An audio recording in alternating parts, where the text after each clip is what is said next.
மீன ராசி. ரேவதி நட்சத்திரம் 1, 2, 3, 4 பாதங்களுக்கு. இன்று விபத்து தாரை. இந்த நட்சத்திர நாளில் பயணங்களை தவிர்ப்பது நல்லது. கண்டம் பொருள் இழப்பு. அவமானம். இன்று 21வது நட்சத்திரம் பாதிப்பு வேண்டாத சோதனை. இன்று சந்திரன் பலம் 100% உள்ளது.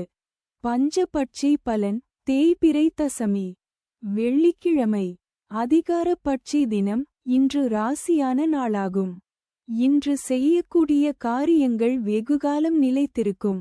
காலை 8:24 மணி முதல் 10:48 மணி வரை. சாவு 0 விழுக்காடு. மிக பெரிய தோல்வி. தங்கள் அன்பு குடும்பத்தினர்களுக்கும் நண்பர்களுக்கும் இன்றைய ராசி பலனும் நட்சத்திர பலனும் கீழே கொடுக்கப்பட்டுள்ள இணைப்பில் எளிதாக பார்க்கலாம்.